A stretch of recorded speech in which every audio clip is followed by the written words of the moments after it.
के खेत में, मकैया के खेत में डीजे कंचन राज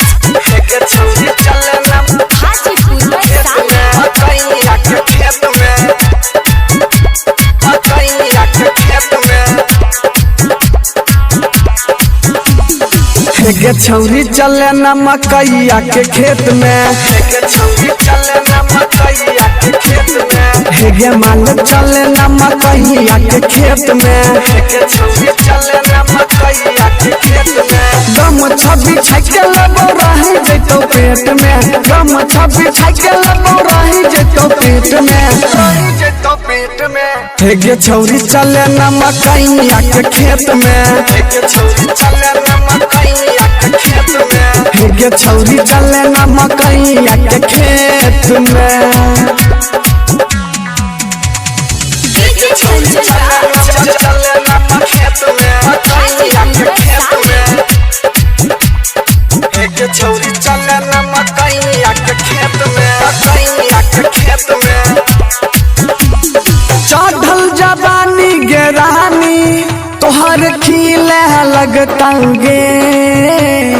गुच में तोरा गुली जब पीले लगता गे, जब पीले लगता गे सुन चढ़ल जवानी गे रानी तोहर खिले लगता गे, गुच में तोरा गुली जब पीले लगता गे, जब पीले लगता गे कोई नहीं देख पैतो हमरा ले तो देत में,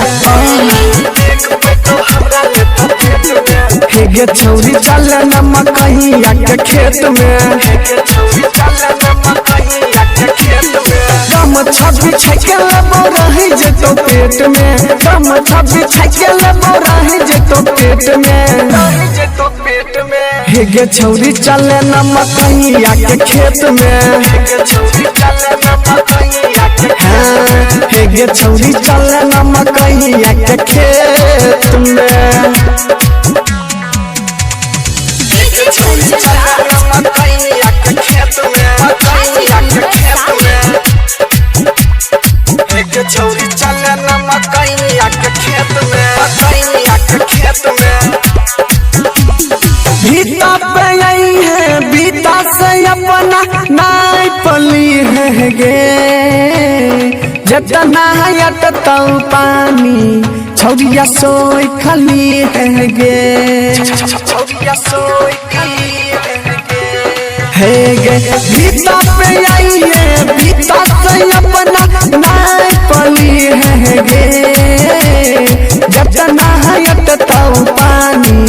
छौरिया सोई खली है गे, छौरिया सोई खली मिले खातिर आई है तो बाबुल के खेत में, खातिर आई है तो बाबुल के खेत में हेगे माल चले ना मकैया के खेत में, चले ना चले ना मकैया के खेत में गम छबी छके लगो रही जैतो पेट में, गम छबी छके लगो रही जैतो पेट में हेगे छौरी चले ना मकैया के खेत में, एक छौरी चले ना मकैया के खेत में हेगे माल चले ना मकैया के खेत में।